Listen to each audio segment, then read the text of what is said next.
계속해서 여러분들에게 제가 계속 강의해 왔던 것이 성령에 대한 강의였는데요. 성령의 은사에 대해서 오늘 조금 짧은 강의를 좀 드리도록 그렇게 하겠습니다. 성령의 은사라는 말이 영어로 뭐죠? 영어로는 성령의 gift라 그럽니다. gift. 물론 이제 gift라는 말이 우리 일반적으로 쓸 때는 선물이다, 뭐 또 재능이다, 여러 가지 의미가 있는데 성경에서는 은사라 할 때 이게 기본적인 뜻이 은혜의 선물이다 이런 말입니다. 은혜의 선물, 은혜로 주시는 선물이다. 거의 은사예요, 은사. 은사를 받아야 구원을 받는다. 아닙니다. 이해되시죠? 그러니까 은사가 구원의 조건은 아닙니다. 이 말 이해되세요? 도리어 은사는 구원의 결과예요. 그러니까 우리가 은사를 받는 것은 예수님을 믿음으로 구원받았기 때문에 은사를 받는 겁니다. 아시겠죠? 네, 그걸 정리하시고. 그럼 은사는 왜 주느냐? 은사를 누가 주느냐? 은사를 누가 주신다고 말씀하냐면 성경에서는 구체적으로 성령이 주신다라고 말씀합니다. 해봅시다. 성령이 은사를 주신다. 은사를 왜 줄까요? 은사를 주시는 이유가 뭘까? 우리에게 은사를 주시는 데서 은사가 어떤 게 있는가 먼저 얘기해 드릴게요. 우리가 은사에 대해서 얘기할 때 로마서 12장에 보면은 은사가 이런 은사가 있어요. 가르치는 은사, 다스리는 은사, 또 구제하는 은사, 또 권면하고 위로하는 은사, 가르치고 다스리고 구제하고 권면하고 위로하고 봉사하고 이런 은사들, 이런 다양한 은사들이 있다고 합니다. 요게 이제 로마서 12장에 나오는 은사, 이런 은사들은 요거는 우리가 이제 초자연적이라고 보진 않아요. 요거는 자연적인 은사다. 그렇게 우리가 구별합니다. 자연적인 은사다. 자연적인 은사라는 얘기는 반드시 초자연적 어떤 manifestation이 드러나지 않는다. 그러니까 그러면 초자연적 은사는 뭐냐? 초자연적 은사는 뭐가 있을까요? 방언 들어보셨죠? 방언의 은사, 또 예언, 또 기적적인 치유, 그렇죠? 방언을 한다든가 예언을 한다든가 기적적인 치유를 행한다든가 이런 것은 조금 더 초자연적인, 그러니까 성령의 어떤 초자연적 manifestation, supernatural manifestation이 이루어지는 것이 바로 방언과 예언과 miraculous healing 그럽니다. 그죠? 기적적인 치유 이런 것들이고 또 거기에 뭐 방언 통역도 들어가겠죠. 방언 통역을 할 수 있는 분은 통역, 이런 것들이 들어갈 수 있겠고. 근데 또 귀신을 쫓아내는 축사, exorcism이라고 그러죠. exorcism이라고 하는 축사가 또 들어갈 수가 있어요. 그러니까 이런 성령의 초자연적인 나타남이 있는, 초자연적 manifestation이 있는 것들이 있고, 그게 아니고 그렇게 초자연적인 막 현상이 드러나진 않지만 일반적으로 혹은 우리에게 하나님이 주신 자연적인 능력을 강화해가지고, 자연적 능력이나 우리가 자연적으로 갖고 있는 어떤 재능을 강화해서 성령께서 우리에게 그걸 은사로 활용하시는 경우가 있다. 그러니까 예를 들어 어떤 사람들은 다른 사람들보다 구제하는데 더 구제의 은사가 있을 수 있어요. 구제하는 분들은 어떤 분들일까요? 마음에 긍휼과 자비한 마음. 긍휼과 자비한 마음을 주님께서 부어주시고, 그래서 그 마음에 compassion, 그 마음에 mercy 이런 것들이 이제 가득 차면 구제하려는 마음이 생기게 되죠. 불쌍히 여기는 마음, 긍휼히 여기는 마음, 그런 것으로 이제 구제한다는 게 이제 전문 영어로는 이제 almsgiving인데 결국은 이제 financially 돕는 거죠. financially 찾아가서 돕고 그들을 빵을 주고 먹을 것을 주고 또 마실 것을 주고 하는 그런 구제에 또 입을 옷을 준다든가 거처가 없으면 쉘터를 준다든가 그런 거 집을 지어주고, 네, 우리 과거에 지금도 하고 있죠. 해버테트라고 해버테트 운동을 들어보셨어요? 해버테트 운동이라고 했는데 이거 싼 가격으로 집을 지어주는 운동. 이것도 다 일종의 구제하는 거죠. 구제하는 운동. 그렇게 해서 이제 구제 은사는 그렇게 되고 또 어떤 사람에게는 특별히 언어적인 표현력을 주셔서 위로하는 은사가 있습니다. 위로의 은사. 어떤 분들은 그냥 지금 마음이 아픈 사람에게 가가지고 그 사람 마음에 막 불을 던지는 사람들, 더 마음을 아프게 하는 은사가 있는 분들도 있죠. 네, 그런 분들도 있는데 이 지금 위로의 은사는 지금 마음이 아프고 상한 자들에게 찾아가서 마음과 언어의 표현을 통해서 그 사람을 위로하는 정말 컴포트를 주는 그런 은사를 하나님이 주신다는 겁니다. 또 위로하는 은사에 권면의 은사도 있죠. 권면하는 거. 이 권면이란 말이 조금 이제 우리나라 말로는 약간 거시기 한데 영어로는 encourage예요. encourage라는 것은 용기를 잃은 사람, 실패한 사람, 절망에 빠져 있는 사람, 그 사람들에게 가서 진정한 용기와 희망을 주는 사람이죠. 진정한 용기와 희망을 줄 수 있는 그런 사람. 이거 역시 은사입니다. 그러니까 이런 데 대해서 어떤 사람은 자연적으로 이런 것이 있을 수 있어요. 어떤 다른 사람들보다도 일반적인 사람들보다 내가 자연적으로 이런 데 능력이 있는 사람이 있을 수 있는데 그런 자연적인 능력을 성령께서 강화하고 확장하셔서 그것을 은사로 활용하신다는 겁니다. 자, 가르침도 있습니다. 티칭하는 거. 어떤 사람이 티칭에 재능이 있을 수 있죠. 일반적인 재능. 티칭에 재능이 있을 수 있지만 이것이 성령의 은사가 되려면 성령이 그 티칭의 재능을 강화하고 그걸 또 확대하는 성령의 역사하심이 있어야 돼요. 그래서 그 티칭이 누군가가 티칭을 했을 때 그 티칭이 정말 임팩트가 있고 그걸 듣는 사람들이 진정한 깨달음이 오고 또 결단이 생기고 하는 그런 티칭, 권위 있는 티칭을 하는 것 역시 놀라운 은사입니다. 성령이 주시는 은사예요. 그 다음에 다스림이죠. 다스림이 있어요.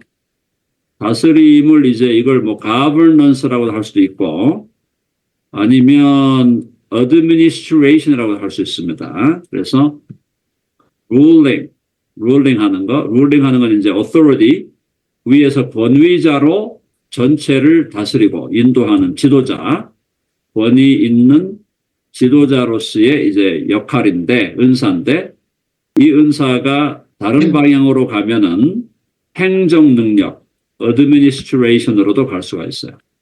그래서 이 다스림은 다스리는 능력, 경영 능력이나 혹은 또 이끌어가는 지도력이 일반적으로 다른 사람보다 일반적으로 지도력이 있는 사람이 있을 수 있죠. 근데 그것만으로 충분한 게 아니고 성령께서 그 사람이 갖고 있는 천성적이고 자연적인 리더십이나 어드미니스트레이션 그 capacity 이거를 성령이 강화하고 그걸 성령께서 소위 이제 우리 기름 부었다 그러죠. 그러니까 성령께서 그걸 우리 믿는 사람들에게 그 재능을 성령의 능력으로 강화하여 그것을 확대하고 하는 그런 걸 통해서 성령이 아주 유효하게 사용하실 때 그때 그것 역시 다스림의 은사라고 볼 수가 있다는 겁니다. 자, 그래서 이제 여기서 우리가 더 중요한 건 뭐냐면 제가 이제 강의를 좀 드리고 이러면 나중에 질문하세요. 그러면 성령의 은사를 주기 때문에 모든 그리스도인은요, 적어도 하나의 은사를 받았습니다. 아멘 하시죠? 은사를 안 주시는 분은 없어요. 성령께서 은사를 안 주는 사람은 없어요. 반드시 은사를 주셔요. 자, 그러면 성령께서 내게 주신 은사가 뭐냐? 나에게 주신 은사가 주신 은사를 발견해야 돼요. 발견하고 인식해야 돼요. 나에게 주신 은사가 무엇인지를 발견하고 인식하는 과정이 필요합니다. 나는 어떤 은사가 있나? 이제 그럴 때 내가 나를 바라보는 것도 필요하지만 공동체가 나를 바라봐야 돼요. 그러니까 공동체가 인정을 해야 돼요. 공동체가 당신은 이런 은사가 있습니다라고 이렇게 말로 표현하라 그런 게 아니라 공동체 안에서 그것이 수용돼야 된다는 거예요. 아, 이 사람에게는 보니까 정말 위로의 은사가 있는 것 같아. 근데 그 위로의 은사가 있는데 그것이 한 사람만 느끼는 게 아니고 공동체에 있는 상당수가 그걸 같이 느낄 수 있어야 돼요. 아, 진짜 저분은 위로하는 은사가 있어. 대화를 해보면 정말 위로를 받아. 정말 위로가 되는 걸 경험해. 그렇죠? 그리고 encourage 하는 은사. encourage는 저분하고 대화를 하면은 내가 힘이 빠지고 막 실망해 있고 절망해 있다가도 다시 희망을 찾게 되고 다시 새로운 꿈을 꾸게 되고 다시 새로 시작하게 되더라.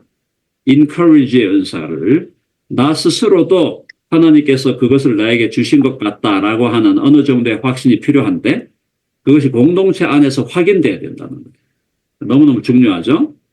그래서 그런 의미에서 이 공동체가 서로에게 당신에게는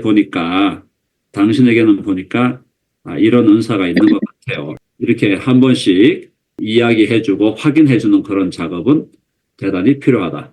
공동체 안에서 그런 것들이 확인되고 그래서 그 은사가 이제 이것이 정말 나의 은사라는 것이 어느 정도 확인이 된다면 그 은사를 더 잘 활용할 수 있도록 훈련하고 개발해야 되죠.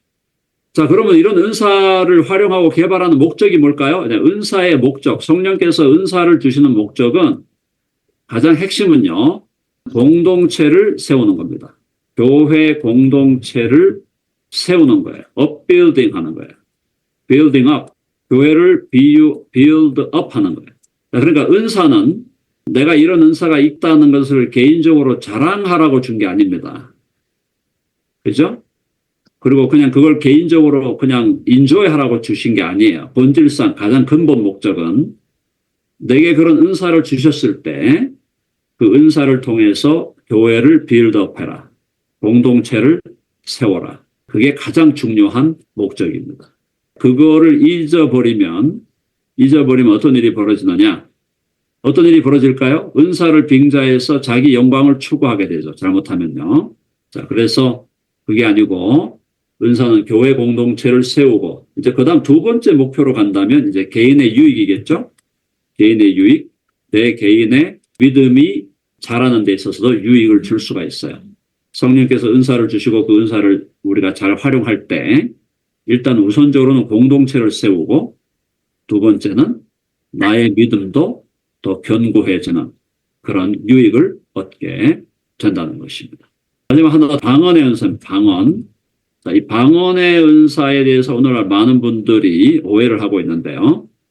이 방언의 은사를 활용하는 원칙이 있습니다. 자, 방언의 은사는 모든 사람에게 주시는 게 아니에요.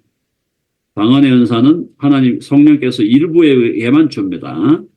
이 방언은 그럼 뭐냐? 방언은 신령한 언어죠. 신령한 언어인데 자, 이 방언을 가지고는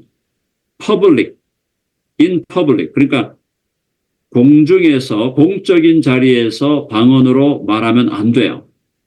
무슨 뜻인가 하면은 이렇게 우리가 공동체가 모여 있는데 만약 공적인 자리에서 누가 방언으로 말을 하거나 또 방언으로 혹시 기도하려고 하면 그것은 통역이 필요하다.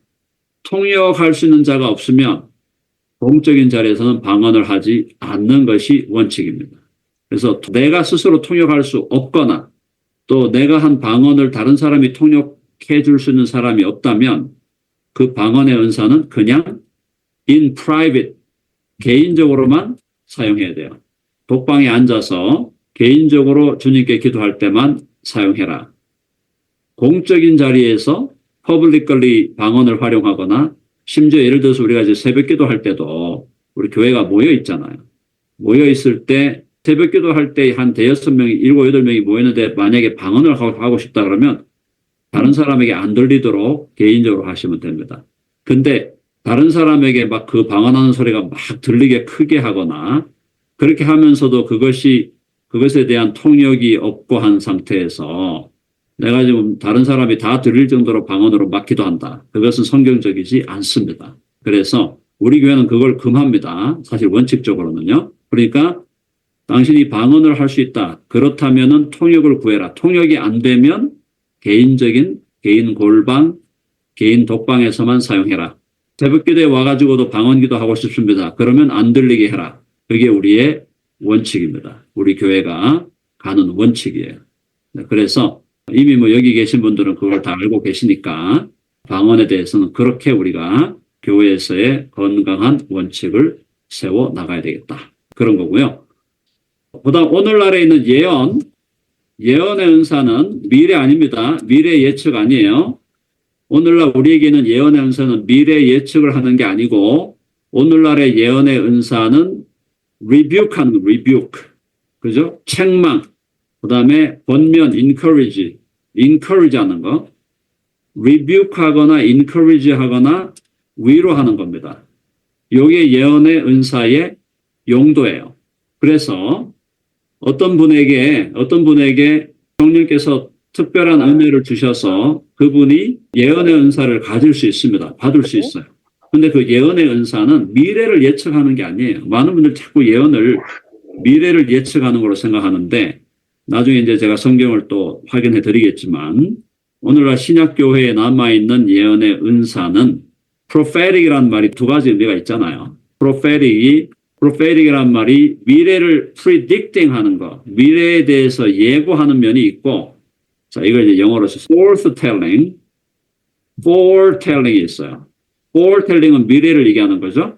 또 하나는 forthtelling이에요. 자, foretelling은 뭐냐면 미래에 대해서 뭐 네가 앞으로 뭐 어떻게 되고 될 거다 이렇게 얘기하는 거고 forthtelling은 직언하는 거예요. 직언을 한다는 건 뭐냐면 당신 그렇게 살면 안 돼. 또 그렇게 책망하는 거 이게 prophetic한 겁니다. 그 다음에 아니면 왜 이렇게 힘이 없으세요? 용기를 내세요. encourage 하는 거. 너무너무 힘드시죠? 정말 힘드시죠? 주님이 함께 하시길 바랍니다. comforting 하는 거. 그래서 encouraging, comforting, 그 다음에 rebuking. 요게 예언입니다. 그걸 forthtelling이라고 얘기합니다. foretelling이 아니고 forthtelling이다. 그래서 이런 예언의 은사 오늘날 우리들에게도 혹시 하나님이 주신다. 그래서 예언의 은사 오늘날 이 지금 rebuking하고 forthtelling하고 또 encouraging하고 comforting하는 이 예언의 은사가 가장 강력하게 활용되는 게 사실은 설교예요. 설교. 주일날 설교가 가장 prophetic한 기프트를 exercise 하는 겁니다. 왜? 하나님의 말씀에 기초해서 때로 우리가 잘못 살고 있는 게 있으면 잘못 사는 것에 대해서 지적하면서 바른 길을 인도하고 또 말씀을 통해서 encourage가 이루어지고 말씀을 통해서 또 comfort가 이루어지고 또 때로는 말씀이 directing 그 길을 또 보여주고 이런 것들이기 때문에 그런 의미에서 이제 오늘날 예언의 은사가 개인적으로 프라이빗하게 어떤 사람이 예언의 은사를 받아서 다른 사람에게 그런 좋은 예언의 은사를 활용할 수 있고 그걸 거부하는 건 아니고요. 공적으로는 설교의 자리가 이런 예언의 은사가 활용되는 자리다. 그렇게 이해하시면 되겠습니다. 설교는 조금 더 prophetic하고 teaching은 사실은 설교는 teaching을 포함하지만 teaching 플러스 prophesying이죠. prophesying, forthtelling이 들어가 있는 게 설교다. 이렇게 보시면 되겠습니다. 자, 오늘 강의는 여기까지 하고